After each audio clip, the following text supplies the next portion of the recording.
You're listening to The Dirt on the Past, a show on history and archaeology and why it matters today. You can find us on the Extreme History Project website and also on kgbm.org. Thanks for listening.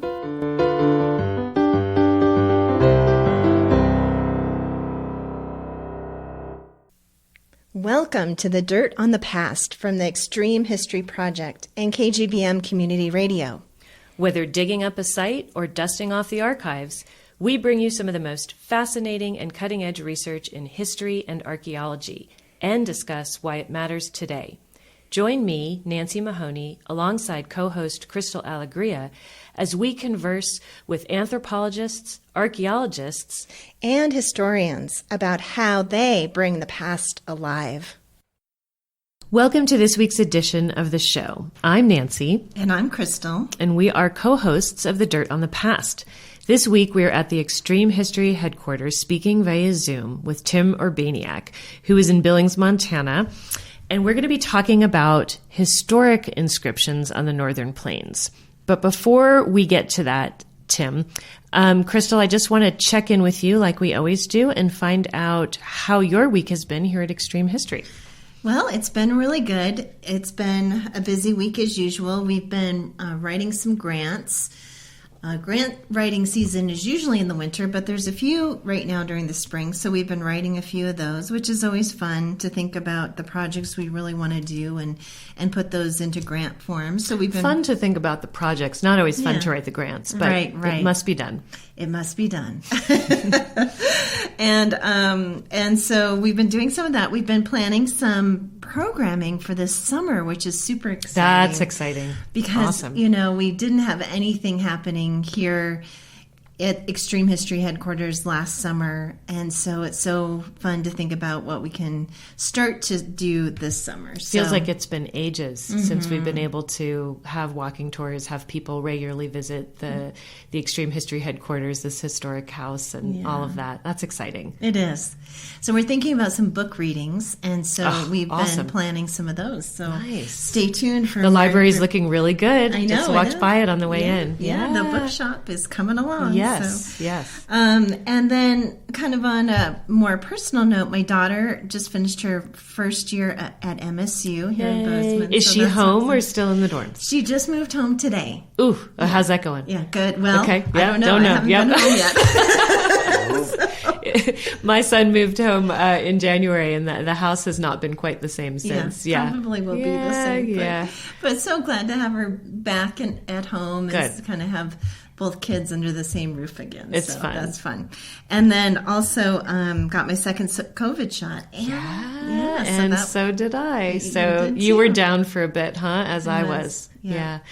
But now we are all vaccinated. I think, Steve, you've got both your shots. Yeah. So we're just waiting for that 2-week period past that, and hopefully we all stay healthy. So far, so good. Yeah. So that's kind of exciting. But what about you, Nancy? Yeah. This week also feels like spring is coming. So we're leading up to MSU having graduation this weekend. So I noticed today just a tremendous amount of people in town. I noticed in my store, just from as soon as we opened the doors, there was a floodgate of people. And fortunately, this week we have been having an amazing amount of great new styles and designs and things come in. All our orders from Billabong and Roxy and Free People are coming. So the store is doing really well, just in time to kind of meet this wave of graduates and their family visiting town. Some new stuff for them to look at. Some photo shoots in town at the new hotel at the Armory, which is great. So that's all been very exciting. Also, Bozeman Life magazine is doing a little bit of a feature on some of the boutiques and places in town. So it's been kind of nice to have all that. And hopefully we will be officially the sponsor for some of the downtown walking tours that Extreme History is doing. Mocha Boutique will be doing that. So it's exciting when we can have those overlaps. And then I've just been excited to see the podcast we did last week where you interviewed me up and out there. So Tim, you'll have that same feeling this week when you see your face and podcast plastered all over social media. It's very exciting. A little nerve-wracking, but very exciting. So Tim, we're so glad to have you here today. Welcome. Well, I'm glad to be here. Glad to be anywhere at this point. Yeah, I wish you were actually here in the same room with us, but Zoom is good enough. So before we start in with questions, I want to start off by telling our listeners just a little bit about you. We always do this, give a little bit of a bio about whoever we're interviewing. So Dr. Tim Urbaniak has an extensive background leading academic and volunteer projects applying technology to the documentation of historical and archaeological resources. His past projects have included rock art and historic inscription surveys, three-dimensional reconstructions of historic sites, digital imaging applications, and surveying technologies. Also, desktop virtual reality, three-dimensional scanning, and applications of multimedia. I had the pleasure, actually, of having Tim come out with I think, your son-in-law and grandson, and you flew a drone over Fort Ellis when we had done salvage excavations out there, and we got this wonderful 3D map out of that. So that was very exciting.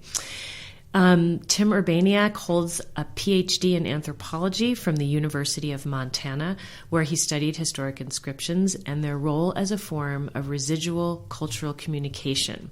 Dr. Urbaniak is now retired emeritus professor from teaching at MSU-Billings and currently manages TRU, or True Technologies, LLC, an archaeological and anthropological research and consulting service. His research work exploring and documenting historic inscriptions continues along with additional writing projects that include his recently completed manuscript, entitled Men of the Cave, The Excavation of Empty Gulch, otherwise known as Pictograph and Ghost Cave. So we're definitely going to be circling back around to that through this discussion. We're very excited. So welcome, Tim. Thank you. Yeah, welcome, Tim. And you've done some 3D scanning for some of the projects I worked on as well at Fort Parker. You did some photogrammetry at Fort Parker. And then Second Crow Indian Agency, you did some work there. And then also Nevada City. You did some work in Nevada City. You 3D scanned some buildings at Nevada City. So we've worked together quite a bit over the past many, many years on lots of different projects. Well, there are a lot of great projects always going on in Montana, and a lot of great folks like you guys involved in them. It's nice. I feel like there's a lot of good collaboration in Montana. Surprising amount of archaeologists, but still, we're pretty few and far between in the state. So it's nice when people can all get together and use each other's expertise on projects. Right. So, Tim, recently you did a presentation on historic inscriptions that I caught online. And on your first PowerPoint slide, you have a quote which read, quote, "Not all of our history is in museums. Some of it is written directly on the landscape of the American West," unquote. And I just loved that quote, and so I wanted to make mention of it today. And you specialize in historic inscriptions, so can you tell us a little bit about what you mean when you say that word, historic inscriptions? Okay. Well, in general, historic inscriptions are comprised of names and dates and imagery and other messages that are either inscribed or painted onto the landscape of the. This is a worldwide phenomenon, but the ones I've focused mostly on are in the American West and on the Northern Plains. And these historic inscriptions, well, like rock art, you need to have rocks if you're going to leave a message there. And even though we do have historic inscriptions on granite and other materials, they're most commonly found on sandstone structures. So the earliest are associated with the contact period, when existing cultures encountered new people on that landscape. And as a communication form, it represents a tradition from what is largely referred to as rock art, bringing those forms of communication on the landscape into the contemporary. when we talk about bringing that into the contemporary, we often engage part of the conversation of, what constitutes historic as opposed to vandalism. Right. And so I try to look at some of this from a larger, well, of course, an anthropological communication view, to leave the emotion of vandalism out of it and look at the communication that's taking place and whether it's continuing the same or whether it is evolving across time. Okay, so you've brought up a couple of really interesting points there that we want to unpack with a couple of questions here. So I want to start by saying you actually did your doctoral research on this topic, and I think I heard you give a talk about it right after you had received your degree and written your dissertation. And I don't know if you can find your research for your dissertation mostly to Montana, but that's sort of the way I remember it. Even if that's not right, you can correct me when you answer. But I'm interested in you talking about some of the inscriptions that you found, because I find it very fascinating to think about what indigenous people in the area chose to put on rock, how and what to mark it, versus then once you start getting, we had people before Lewis and Clark who were Euro-American out here, moving through the landscape, but then we have such a documented history of Lewis and Clark coming out and moving through the landscape. I'm interested in then, as Euro-Americans came through and decided to leave marks, carve marks, and I don't know if they painted marks on rocks, how did they do it and what did they do? So what were you noticing as any continuity or differences culturally with what Euro-Americans left on the Northern Plains versus what we see with indigenous cultures that lived here? Well, some of the continuity has to do with, symbolism. For instance, hands. In rock art, we have a lot of hands. They're incised, they're painted, there are a lot of things. However we want to phrase it, Euro-Americans, Europeans, they did the same thing. Once the contact period had came, that is, we had, horses and rifles began to appear in the rock art. There's a lot of rock art about horses, and that's the same with, the 1800s, especially up into the early 1900s and kind of the end of the homesteading area.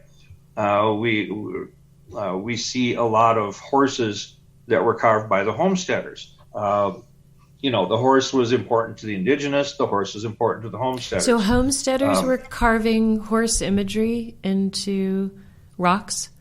Absolutely. Absolutely. That's fascinating. I didn't know that. And dogs and birds and cattle. We find just, like the longhorn, the head of them, some are just inscribed, some are very detailed and, in a bas relief type of thing. There's one I'd like to try and track down if any of your listeners know where it is. There's rumor of a full-sized longhorn carved on a sandstone boulder up somewhere near Fort Peck. Wow, a full size. That would be amazing. I've heard stories about it, but I've not seen All right, well, maybe we can reach some people with the podcast. That's fascinating. But both is a generalized group. Well, really, even, the pre-contact into the contact era, into the historic and contemporary, something that really runs as a thread through that is that a lot of it is about identity. What is their identity? Were they a warrior? Were they a soldier? Are they on the Oregon Trail, but they're still identifying as someone from Illinois? And we see a lot of that along places like the Oregon Trail. Very common for them to put their name, when they were there, and really where they're from. And they're continuing to identify as being from these other towns. The military inscriptions, and there's quite a cluster of them on the Northern Plains. And when I say Northern Plains, I'm kind of talking about this nebulous area. It probably goes south about as far as the Oregon Trail and north until we start running out of sandstone type things. So it's kind of a formless area that I've really focused on. But like the military, if they were out here and it's 1876 and they're, in some campaign, when they would carve their name, and they did, most commonly they'd carve their name, their rank, the unit they're with. So again, it's identity. That is, it's me. I'm here. This is who I am. So whether it appears in that shape, or someone with a large shield that has the particular, the design of their clan or whatever, is there still identity embedded in this, in this form of communication?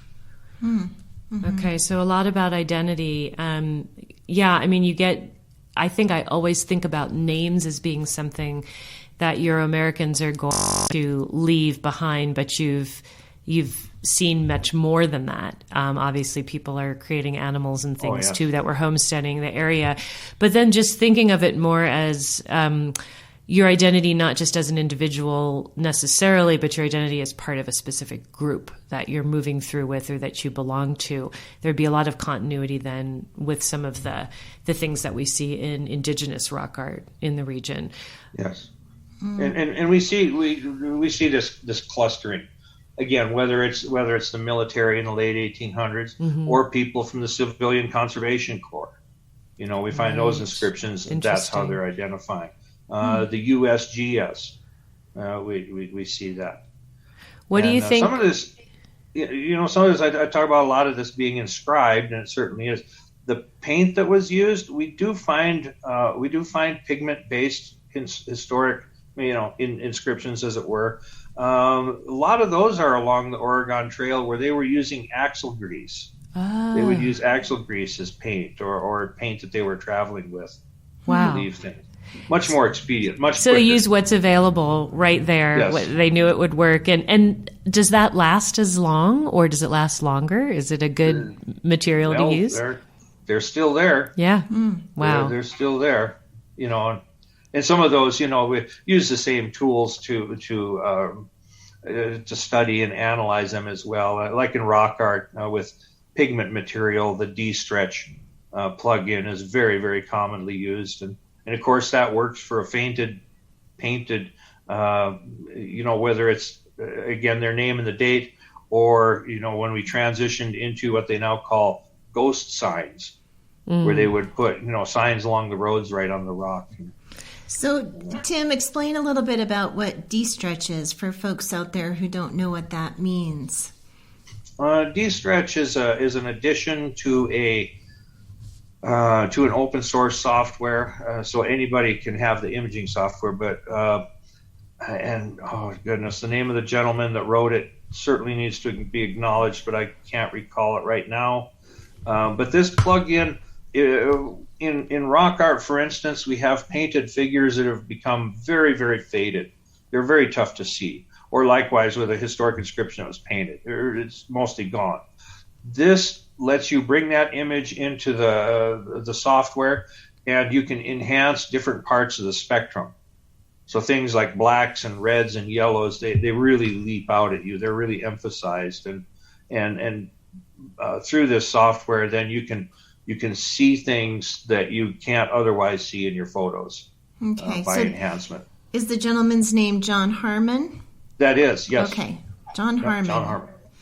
The one who wrote and this that. is something that is can be available to anybody. That DStretch. I remember you talking about that.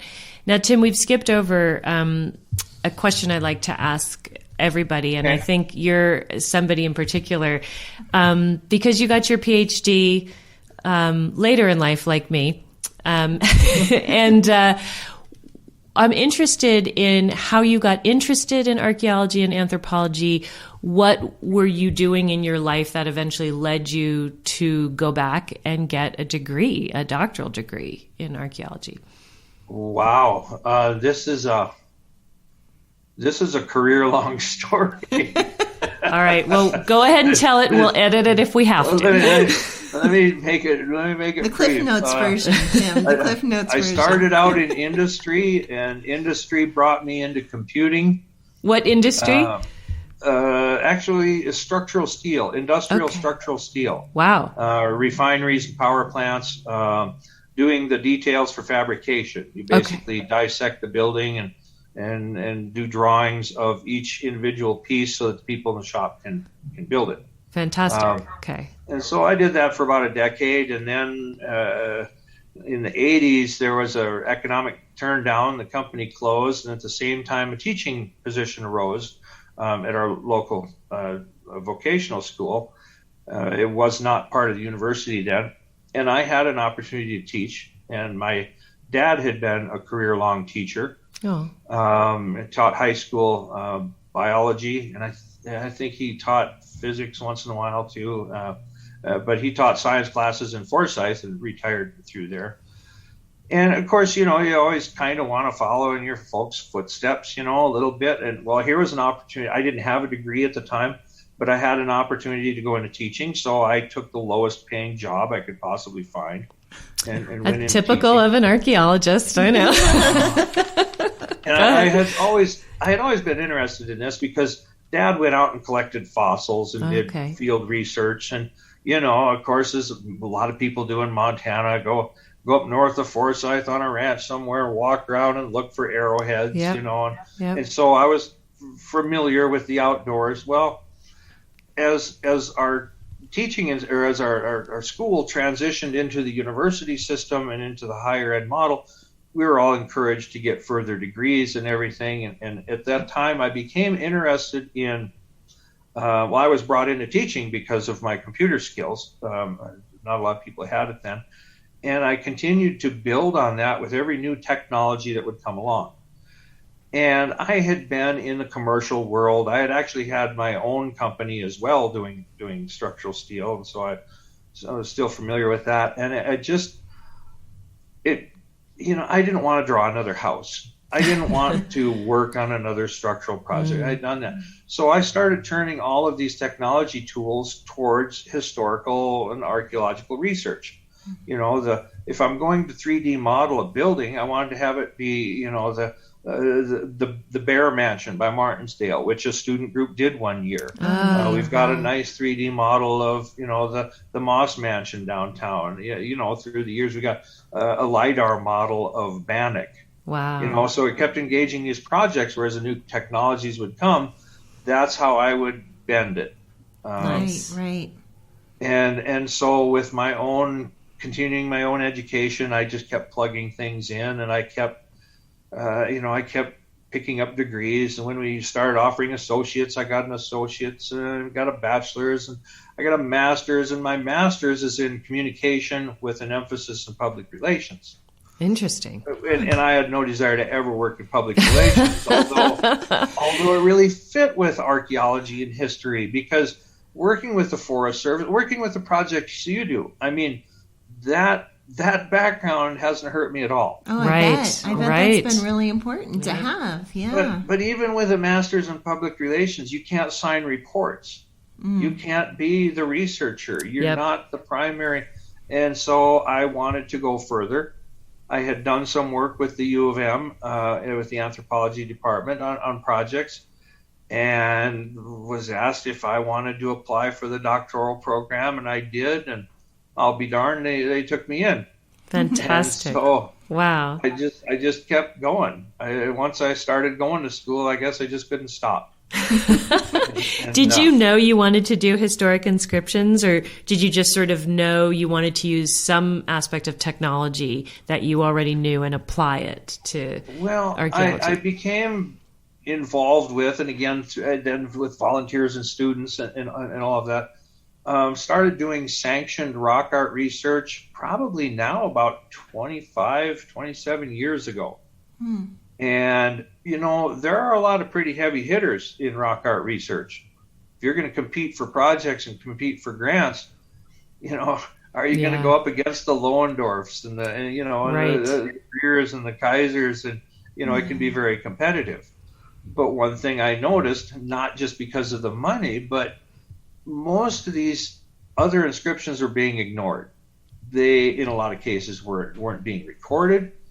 In some cases, they were being destroyed. There are cases where these rock art conservatives in the name of conservation have removed inscriptions from the 1800s from rock art sites, with clearly over, the historic threshold and in some cases even into the 100-year threshold.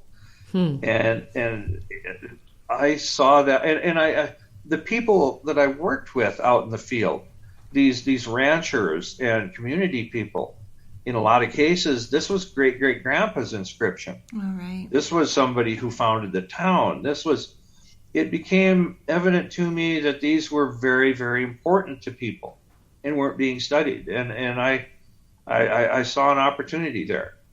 Absolutely. Now I will say that my wife has summed up my historic inscription career by saying that it's easy to rise to the top of a field when you're the only one in it.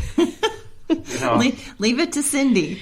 You're a pioneer. That's the other way to look at it. You're a pioneer in the field. You opened up a whole new field. Right. But we do see more people doing historic inscription research.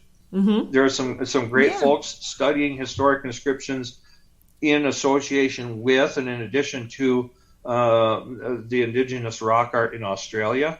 This is something that's being looked at and is at other places around the world. So I think we're starting to see this more as part of a larger system and a far, far older system of communication than what it was originally thought to be. And I love that you talk about it as a system of communication. I remember you talking about that in your lecture, and that kind of always leads me to that question of what compels people to do it. I mean, I think people have that same question about what compelled people to make those Paleolithic paintings, in Europe, deep inside caves, but what might compel people as they're coming out west to stop at a sandstone face that may or may not have had indigenous, images on it already, and decide to put something on it. What are your thoughts about that, since you've spent so much time studying this? I think that it, with the people that came west and did this, I think a small argument can be made for domination. There's a shield figure and a rancher from 1887 puts their name and a date over the top of it. It could be viewed that that they're we're dominant now. They're gonna put theirs over the top. And again, culturally, when you look at that, that's a phenomenon that has happened through all cultures worldwide. Rock art, whatever, Romans, everybody has done it. Sure. But I think a much bigger part of that is a communication with that landscape. They're in a new landscape with new actors. They want to tie to that. They want to feel that they're part of it. And I think that's what happened years ago, and not many years ago, but there was an incident at Pompey's Pillar where a traveling musician, there was a male and female traveling musicians, and they had gotten to the point where they were an item, and I think maybe she was European or something even, and they ended up carving, I think he carved their initials on Pompey's Pillar. They were caught on camera, they were tracked down, they were fined. Not enough in my view, but why would you do that? Why would you go to a national monument and do this? Well, I believe that they were exhibiting and experiencing what some of these pioneers did. They're out here. The place is spectacular. It's unbelievable, the feelings you get. That combined with the fact that they had this new relationship, they're bubbling. They're on top of the world. They want to do something to commemorate the time, commemorate the spot. Yeah, so even though illegal, not right. Sanctioned, I understand the compulsion. So the reason that people were so outraged, of course, is because there's another inscription on Pompey's Pillar.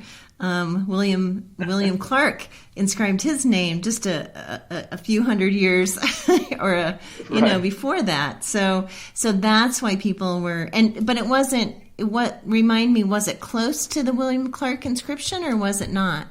I think it was. Okay. I think it was. I mean, that inscription's under glass and everything, Yeah. but I think it seems to me it was on a panel very near there. Okay. I do.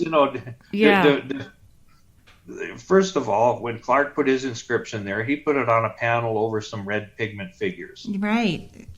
So that were indigenous, that the indigenous people had put there a few hundred years. Then, define irony. Mm-hmm. To be prosecuted for putting an inscription on a pillar known for thousands of people putting their inscription there. It's almost laughable. I don't condone it, but I think I understand it.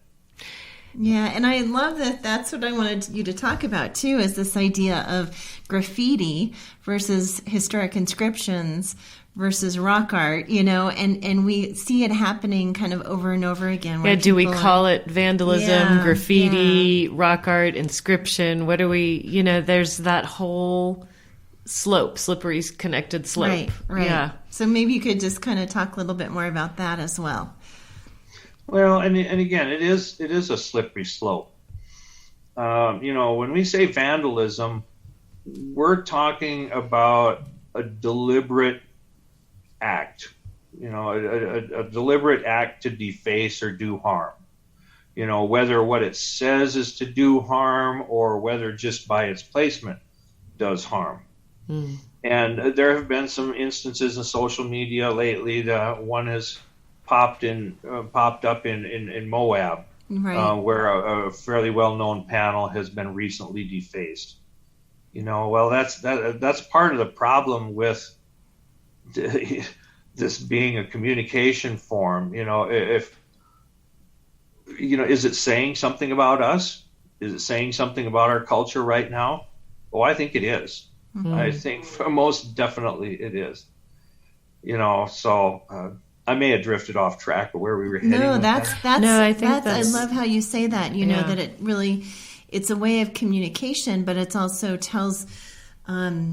It will tell future people about what was happening now in 2021.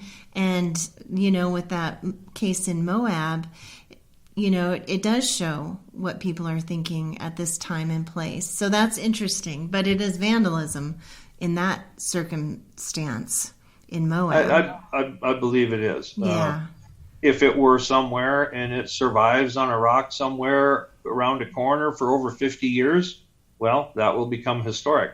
Right, right. That is the lens when things pass through to become historic, is 50 years. And then there are some other standards that come in at 100 years, which also encompasses this. But, and I love there's a court case from South Dakota where somebody put their name and a date on a rock art panel. And they knew who it was. It was a local. They went to court. Their argument was that, in 50 years or wherever it was in the court case, in 47 years, it'll become historic. And the judge, when he delivered the guilty verdict, said, "Oh, you missed it by 47 years." Right. So, and again, the intent, there's so much. I've found so much emotion wrapped up in some of these. Yeah. Think of the simple things. Somebody goes, whether it's on a tree or on a cliff, they put their initials plus the other initials and they put the heart symbol around it. Mm-hmm. Right. The heart symbol itself has an implied meaning that is particular pretty much to just our culture. Right. Because it doesn't really look like the human heart. And if you didn't know it was associated with love, you wouldn't know that. So it's a learned symbology. And, that's another communication track you can go down. But we don't find them just like that. We find them where, two of the initials have been scrubbed from the rock and two more put there. Mm. That's interesting. Yeah. Something happened. While we were doing recording all of the inscriptions, and there are many, in Medicine Rock State Park in the eastern part of the state. Yeah. during one session when we were recording, there's people come and go to the park. Well, there was a couple, and they had like Illinois plates. They pulled in, and they're over, and they're walking around one of the landforms and everything, and then they're looking and pointing and looking and pointing. And so I drifted over and introduced myself and said, "I saw you over here. What prompted you to stop here? Is it an interest? Is it a thing?" "Well, we went to high school locally here. She was in Ekalaka and he was in Baker or whatever, and they met and eventually got married and they moved away. Well, in high school, whatever, they carved their initials on the rock." Were they looking for their initials? They don't come back to Montana very often, but when they do, they always go there. They always find their initials, and they always carve them in a little deeper again. And their grandchildren will be excited to see that. I mean, that's such an interesting story, because you feel like it's a wonderful way to, as you were saying, sort of communicate, commemorate when people are having big emotions or big connections, especially to that landscape, and then it transfers over generations. So it is a difficult thing to sort of parse out these historic inscriptions, recent descriptions, graffiti. I thought that was what was, to me, fascinating when I saw your talk. And I thought, how have we not paid attention as anthropologists and archaeologists to this more than we had, So good for you. Mm-hmm. Yeah. So, Tim, I have a question for you. What's the oldest historic inscription you've ever found? Well, the oldest. We have a series of them, mostly from eastern Montana, that I refer to as problematics. We don't have documentation on them. We don't know who did them. The question of, are they authentic? Well, for instance, we've recorded, I believe, 5 that are of 1776. Now, we know there were people out here. We know there were European people out here. Yeah. You can look at a group of 5, and first of all, you can assume that if we've got 5, there's more. Mm. But then you look at where they are, and I mean, we don't have a dating method for when a rock was carved, yet. It's not old enough. There's no lichen on it. There's not a good enough patina. You can't tell with. Well, yeah, these. And I mean, there is lichen and stuff on some of them, but Right. 1776 Yeah. is, of those 5, there's 1, maybe 2 of them that I look at, and they're like, they just look too new to me. They just don't look right. They look too new. The other 3, they're old, and they're where you think they would be. They're in the travel corridors. It's hidden up in the back of a shelter of a sandstone cave. So it hasn't been weathering. It hasn't been out, everywhere. So, I mean, we have them back there. I'd like to find something from what was his name? Verendre? Yeah. I mean, you're probably pronouncing that wrong, that came out in the 1700s. But Yeah. we know folks were here, and we've got a few inscriptions from them. But 1803, we've got 2 1803s. There's an 1801. Wow. Again, they predate Clark. So again, anything. Do you know who they? Clark, Do you know who they are? Yeah. We don't. Okay. We don't know who they are yet. Yet. Yeah. Right. I keep thinking there'd be a diary there somewhere where someone's like, know. and then I carved in the year, at this spot, and Tim Urbaniak will find it in 200 years, So, Tim, we're going to do a quick station break. You are listening to The Dirt on the Past with co-hosts Crystal Alegria and Nancy Mahoney on KGVM Bozeman, or wherever you find your podcasts. We're speaking today with Dr. Tim Urbaniak about his research on historic inscriptions on the Northern Plains.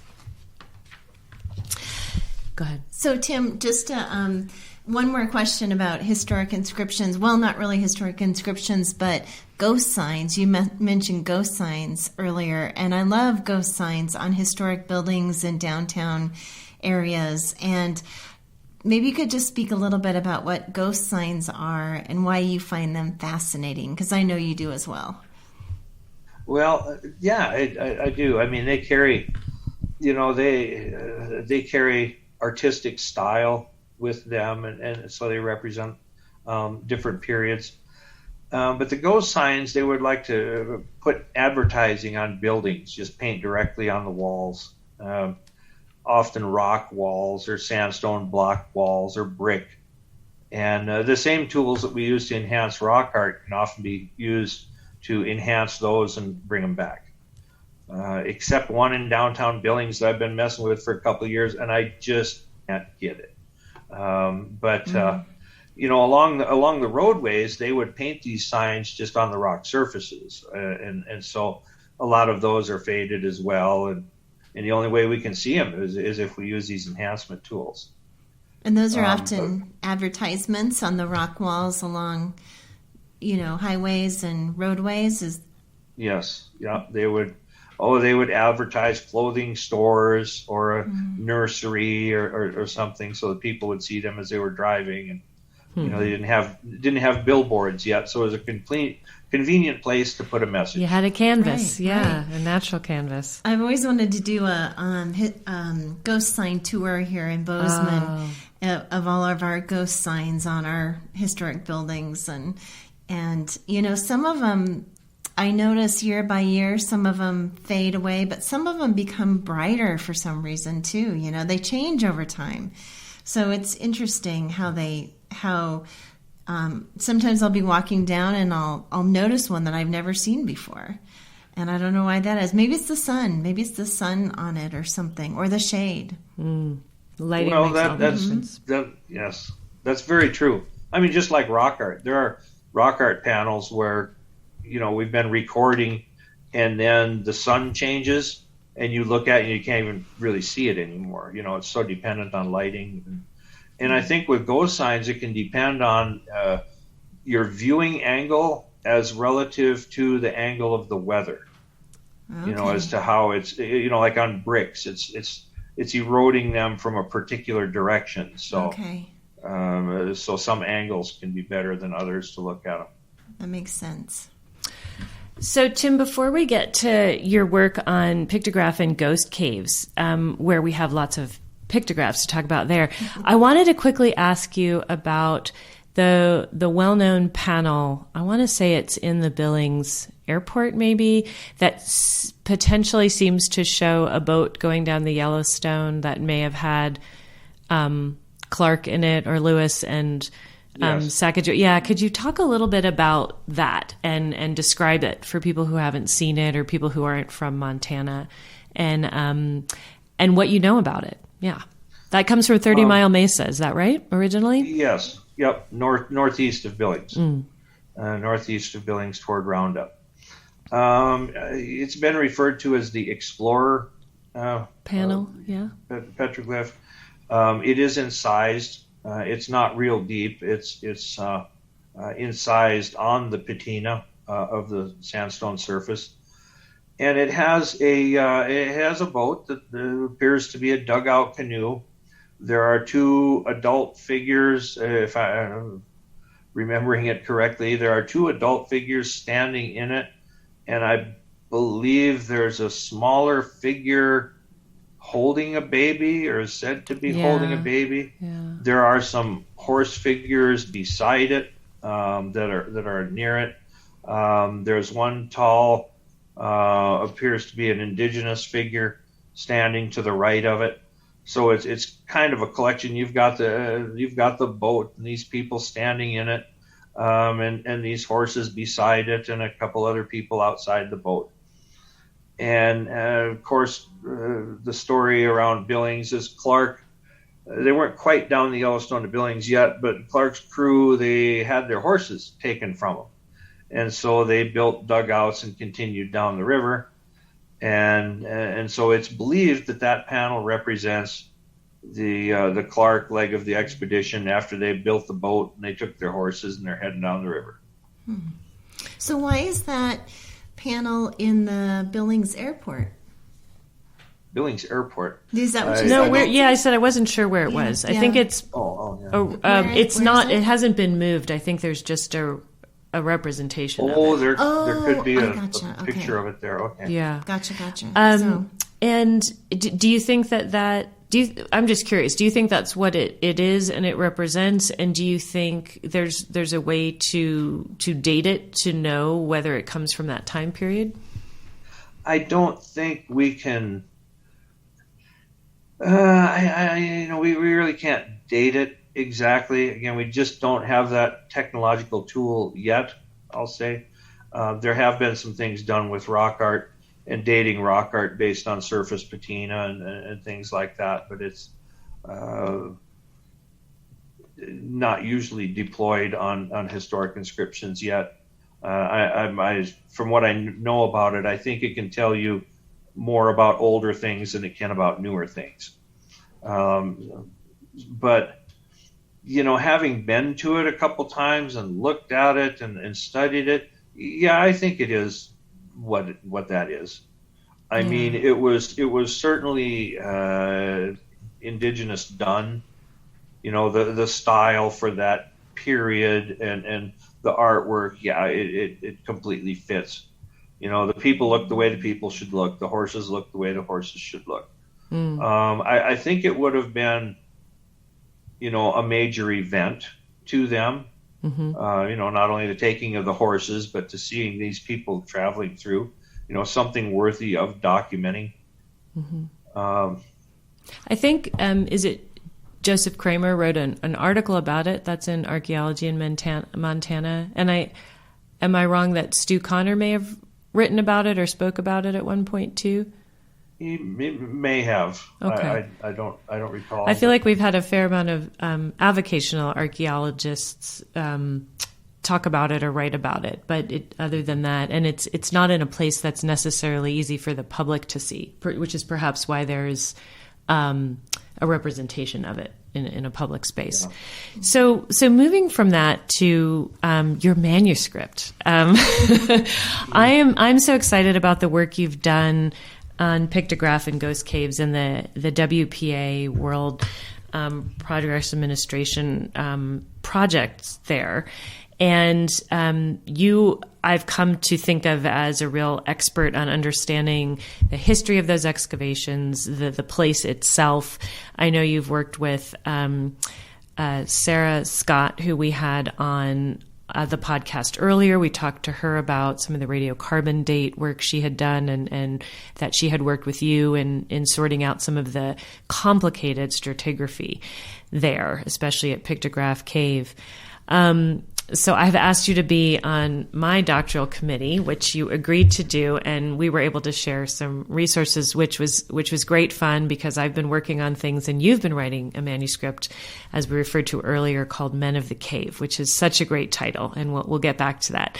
But I wanted to ask you more specifically about the pictographs in Pictograph Cave because we haven't talked about that in previous podcasts. There's over 100 pictographs that are either red, white, or black in those pigments.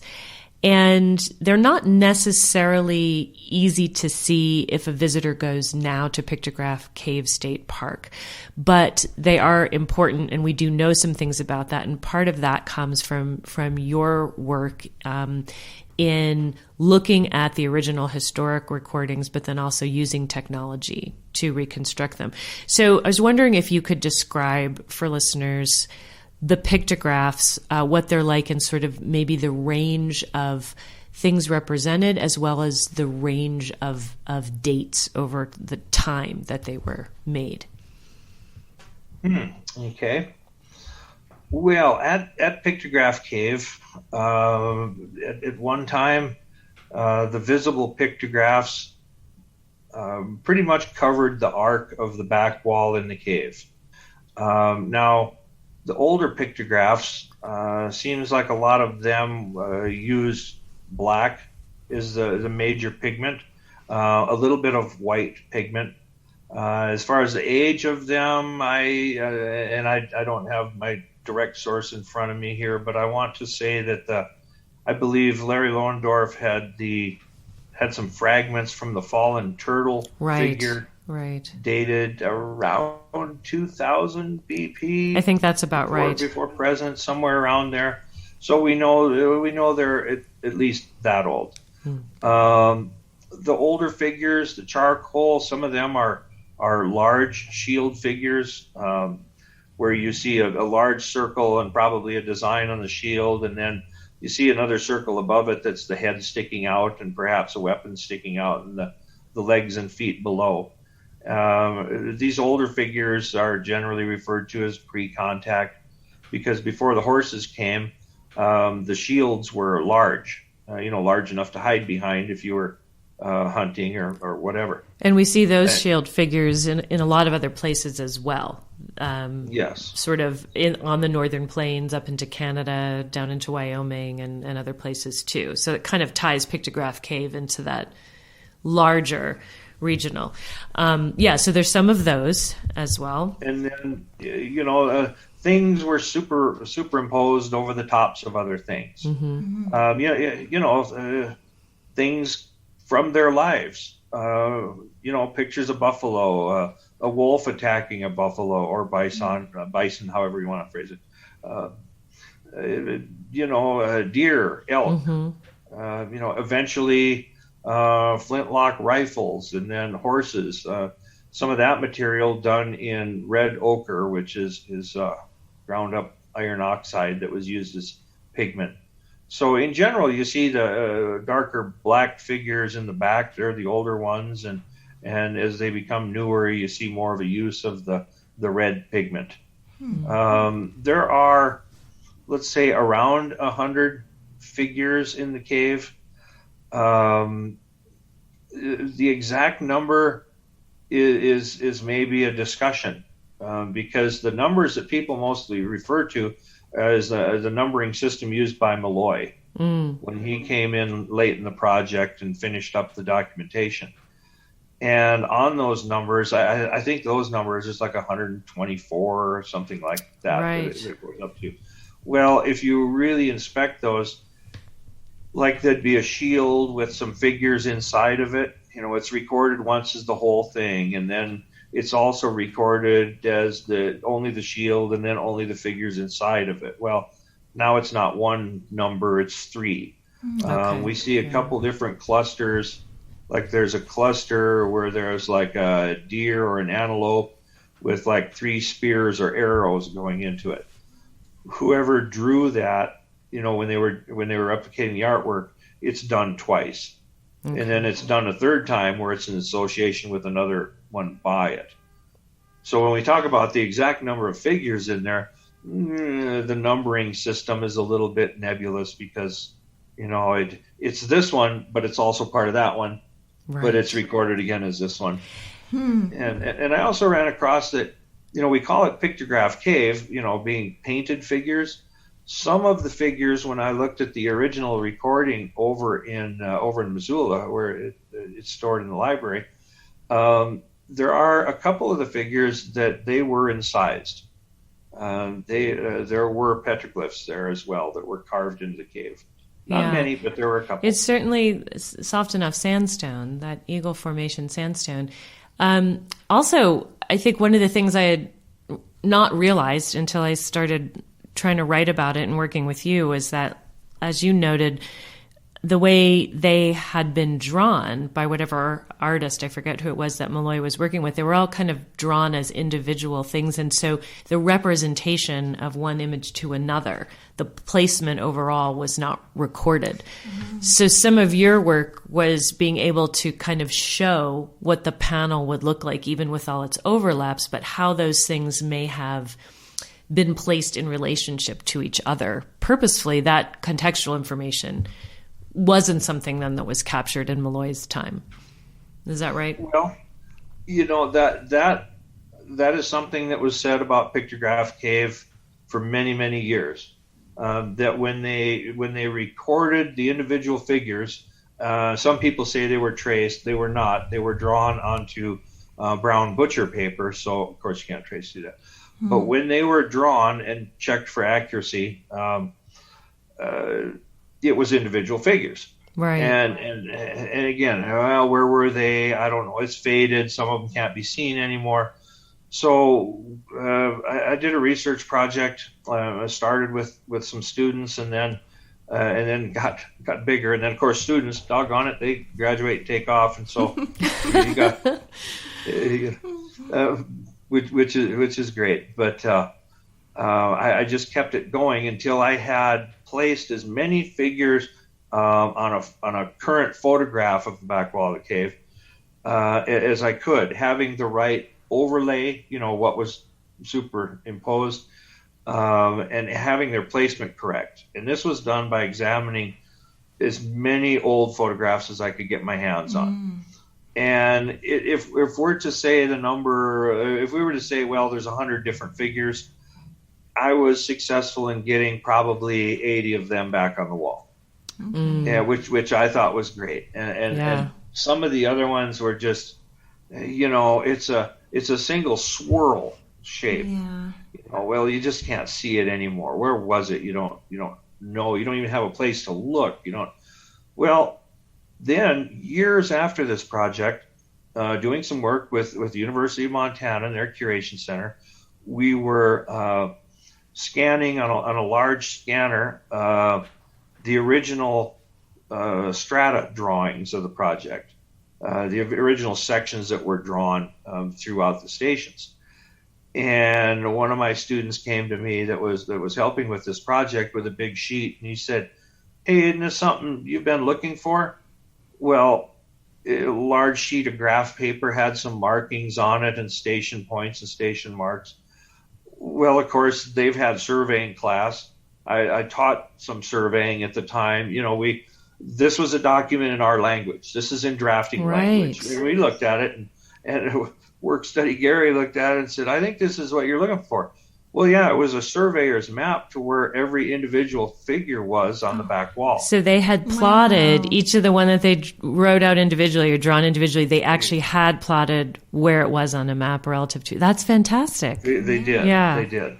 And so we now have that map. That's a project I need to get back to. That's Malloy, I tell you. He was meticulous. I can put them all on there now. Yeah, no, he was meticulous, and it's just, that's what it takes, is going back through these archives. It's fascinating.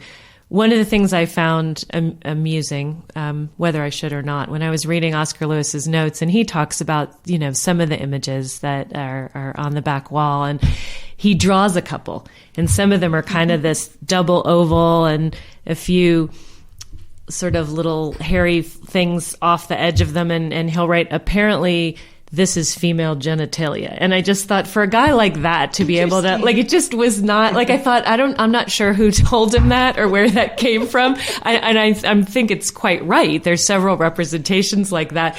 But I just thought that couldn't have been easy for him to take notes on that, or necessarily to tell anybody on a tour. It just didn't seem like his, maybe that's just me reading into Oscar Lewis a little too much, Tim, but I just thought, he's not the kind of guy that would ever probably draw female genitalia on something, much less, probably talk about it. Well, it's, and I've thought of, working on that book, making it as factual as possible and having as many facts, as defensible as possible. But I've also come to think of it in like a movie sense, if it was ever made into a movie, Sam Elliott as Oscar Lewis. Totally. Totally. Thing. And, so suspenders. Imagine these guys standing against the back wall, and they're like, "Well, I don't know, it could be a bug." Could be, but maybe not. Yeah, so I loved some of those interpretations that wove their way into his notes. So clearly there was conversation around it and things like that. But I wanted to ask you too about sort of the current state of things at Pictograph Cave. Is that for most folks, it's not easy to see them if they visit today. And I've heard that when there has been a rain and some water has seeped in sort of through the sandstone, that those images can become much more vibrant again, which may have happened all the time in the past too, that they were faded and then would get vibrant over time.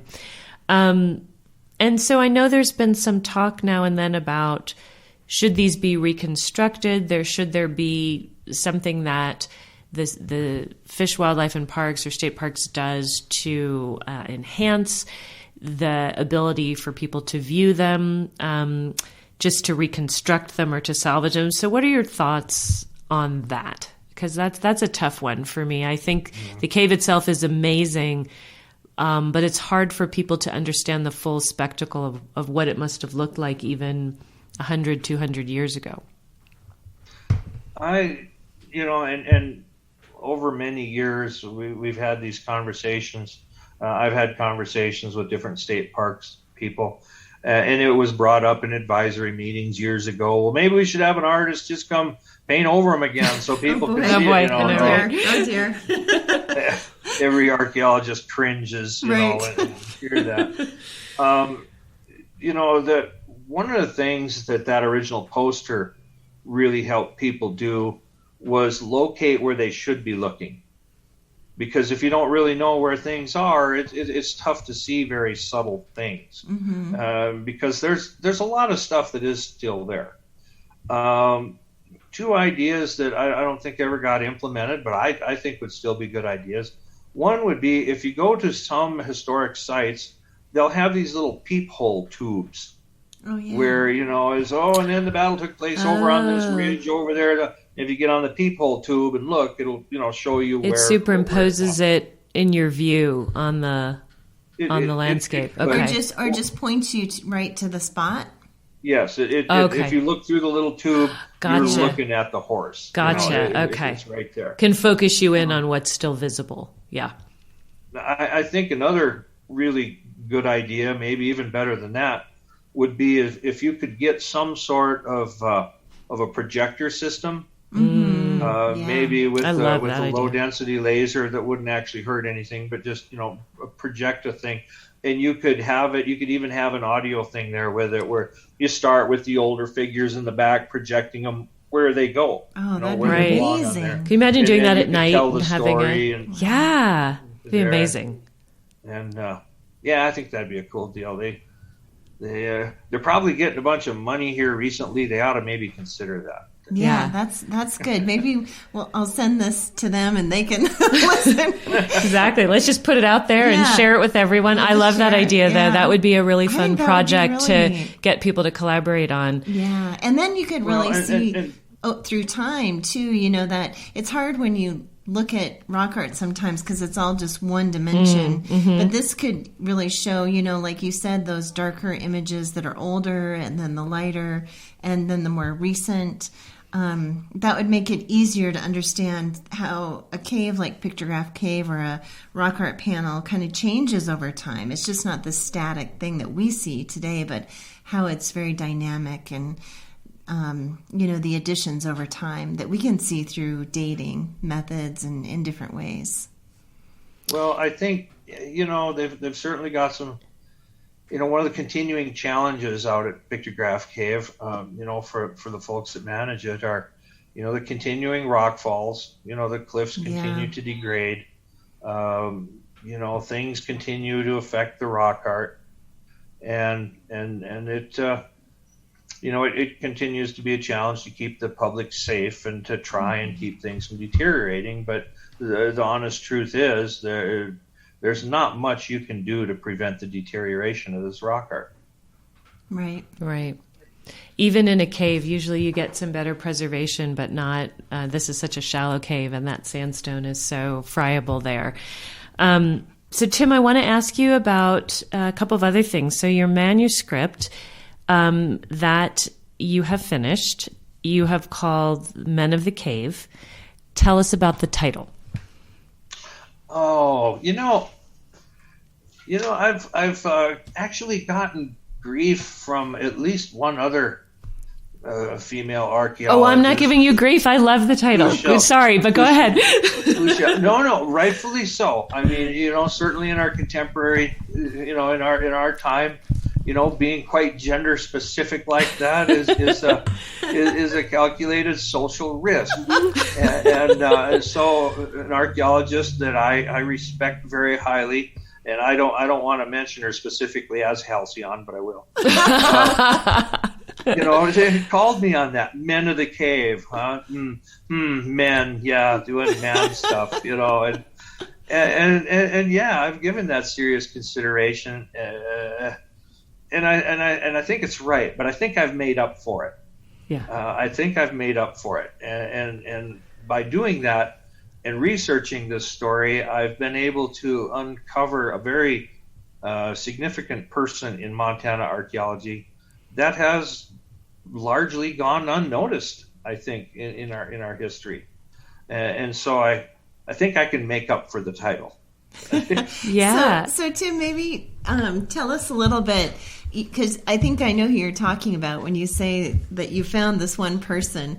And you mentioned that I was posting about our new documentary project on Facebook called The Story of Us. And it's about, we're going to focus in on some women who are featured in this documentary that are important women in Montana's history. And you mentioned on there a woman whose name is Catherine Mccann. And Nancy, you know who this is, but I didn't know who this was. And so I did a little digging into Catherine Mccann and found her very interesting. So is that who you're talking about? And then can you tell us a little bit about her and explain her role in Montana history?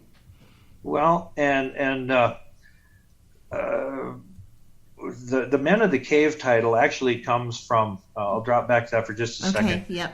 When they first began the excavation, the sanctioned excavation, the men that stayed out there stayed in Ghost Cave. Mm-hmm. And that's where they lived for that first summer.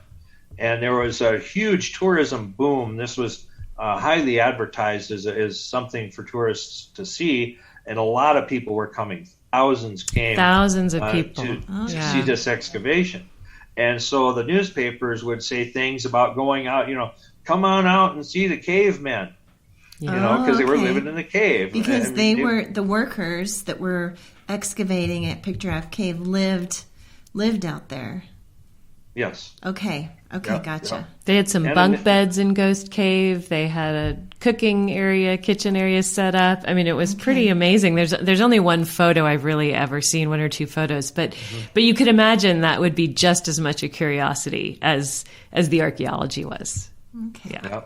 It was, and so that's kind of where I got the name from. Really, the Men of the Cave. Okay. I thought cavemen was too far. Yeah. Yes. That wouldn't have been good. You've got a lot more heat about that than Men of the Cave. But there's great stories about that, and how they said Oscar Lewis sort of took over camp life, but he wouldn't sleep in the cave per se. He would be outside under the stars on his bedroll with a pistol rolled up in his bedroll and stuff to kind of make sure nothing would happen or nobody nefarious would come up and, I don't know, vandalism or try to steal. So a lot of great stories from then. But Catherine Mccann was one of the people who came out that first season, I think, from Montana School of Mines, right? Yep. She wasn't from the Montana School of Mines. She had gotten her archaeology degree in classical archaeology from Missoula, and was teaching school in Webo. She had returned to her hometown, was teaching school there. And I have not been able to uncover one, but I wonder if there isn't a connection between her being from Webo and Oscar and some of the other crew having done work over by Glendive, right? In a couple of years previous. I wondered if they knew each other, had met, if there was some connection. Oscar Lewis mentions in his notes going to Webo sometimes to look at some sites people had alerted him to when he first meets Sayre in 1936. So that would be an interesting connection to try to track down, Tim. Yeah, because by the documentation, she arrived pretty much right after the other crew and after Oscar arrived. And she initially stayed out there too. Right. Camping on the valley floor, but then she moved into town with some relations she had in town, which I'm sure were much nicer arrangements. Yeah. Yes, I'm sure. Pretty rough. She had a camera too, I think, and one of the things they mentioned, took some photos, but it sounded like she was listened to and well respected out there while she was on site. I think so. And she was, there were other women involved with this project, when they were doing the curation of the artifacts and cleaning and doing the reports and everything. But never seen anything other than Catherine as the only woman that excavated, by all descriptions, right beside the men.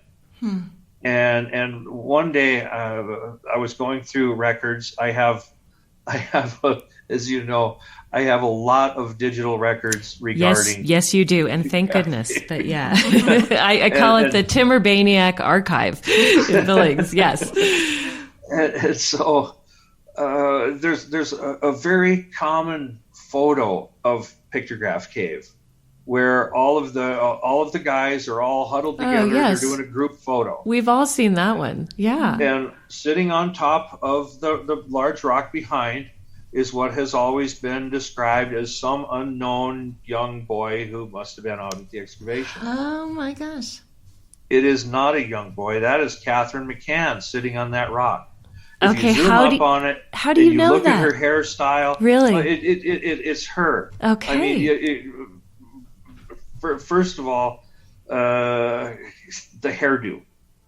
Not a boy. Her, because there's a yearbook photo from her teaching school over in Webo that year. Wow. And then you look at the hairdo of the person sitting on the rock, and it's the same thing. Okay, I have to zoom in on that photo now. I have not done that. That's awesome, Tim. Yeah. And so I'm highly confident that's her. That's her in the photo. Wow. It's questionable about whether or not it was her camera that took that photo. Okay. And she had some correspondence with Stuart Connor, who documented a huge archive about the comings and goings of Pictograph Cave over the years, which was really the foundation of me being able to write that book. And he communicated with her back and forth, and had some photos he had asked her about, and some she said were hers and some were not hers, and so on. So I'm not, I don't know if that was her camera or not.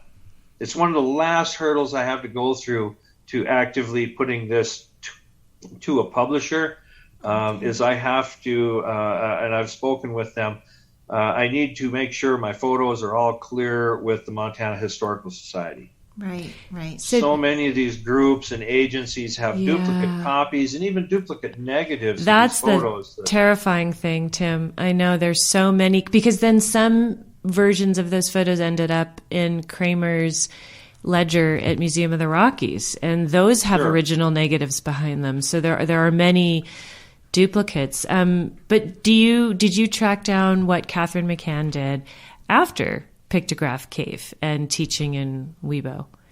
Because I think she ended up in the East, didn't she? She did. When she left the excavation at Pictograph Cave and went to school in the East, let's see. She was one of the few women, because there were a lot of WPA archaeology projects going on in the United States at the end of the Depression. But she worked with some other women archaeologists and were some of the few female archaeologists to lead projects in the WPA era. Oh, wow. And she ended up over in Georgia working on, I think it's called the Irene Mounds over in Georgia. Right. And actually the women archaeologists there, their crew consisted of black women that were either widowed or single.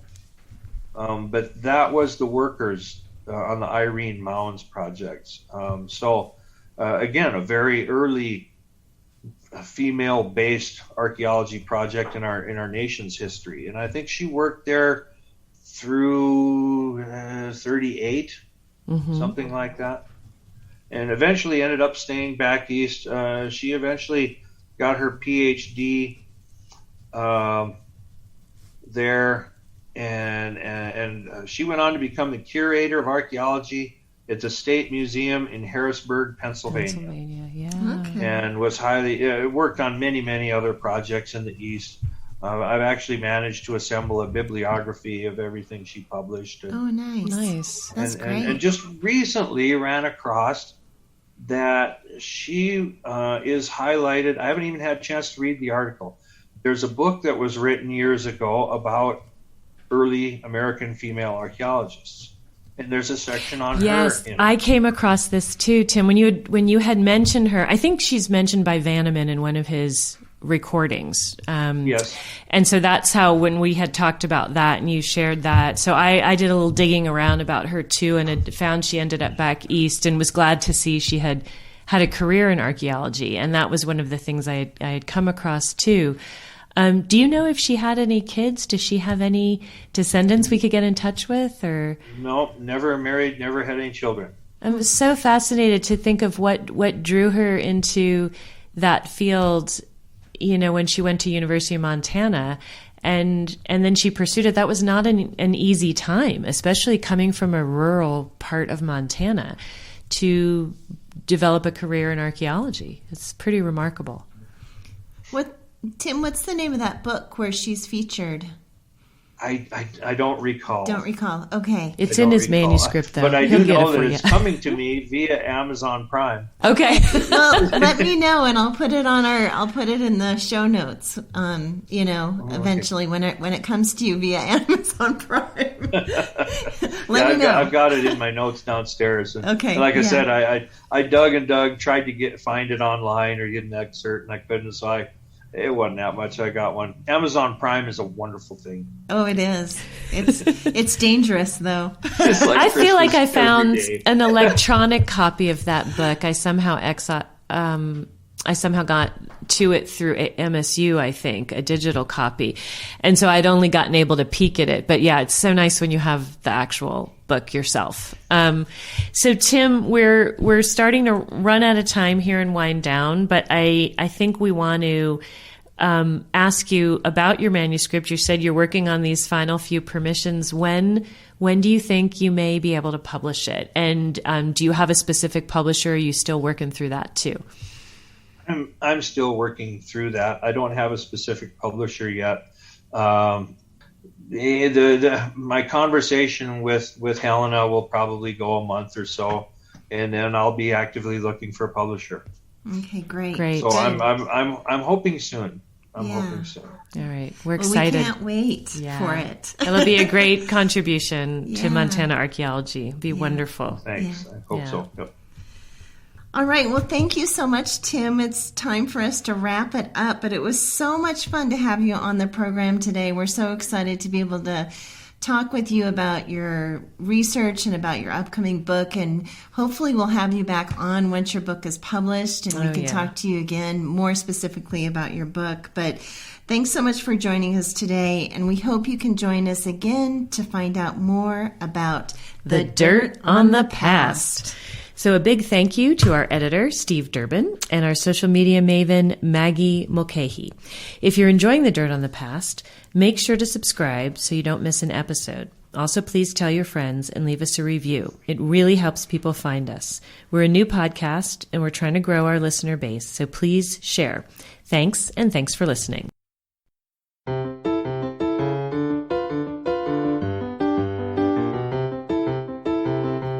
You've been listening to The Dirt on the Past, a podcast of the Extreme History Project and Gallatin Valley Community Radio, KGVM. To hear more episodes, visit our website at theextremehistoryproject.org. Thanks for listening, and until next time, keep searching out the dirt on the past.